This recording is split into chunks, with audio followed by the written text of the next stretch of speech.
Dad got a brand new e-bike. My brother hopped on the back seat. My sister got lifted onto the footrest. And me? I was just grinning, chasing after the bike.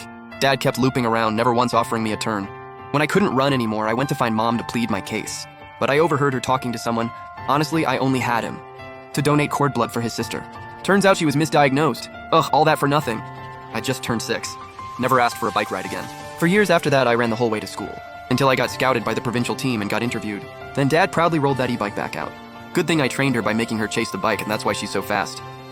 Dad made my brother and sister do rock, paper, scissors to pick the bike's color. My sister won and picked pink. I love pink too, jumped up cheering right along with her. She shot me a look. What are you cheering for? I won. I shrank back. I just also like pink. Copycat. I turned away, not bothering to argue. So my brother climbed on first. Then Dad lifted my sister onto the footrest, and off they went. I ran behind, yelling, "Let's take turns, I'll go last." My siblings squealed with excitement. I laughed too, still running. Next lap's mine.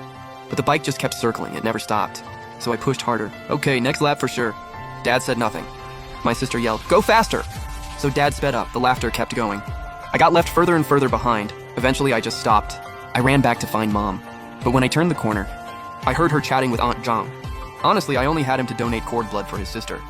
Turns out she was misdiagnosed, all that for nothing. Aunt Zhang tried to comfort her. Another kid's a good thing though, someone to look after you when you're old. Mom sighed. But I already had a boy and a girl. You have no idea how much one more mouth to feed. How much extra burden, how much extra hassle. Hearing that, whatever I wanted to say just stuck in my throat.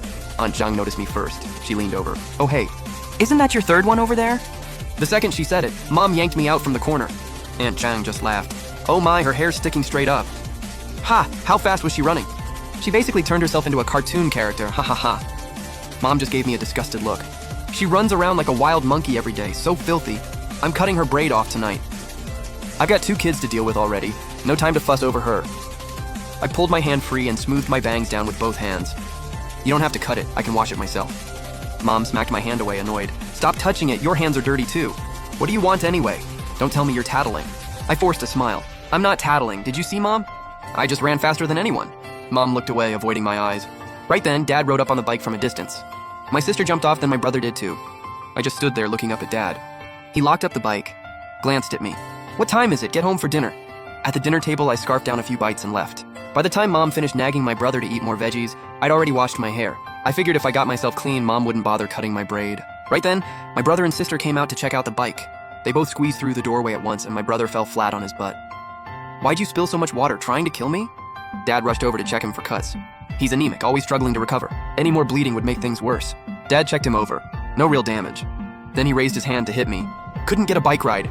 So you took it out on your sister, you know? Your whole life exists because of her. Who are you to resent her?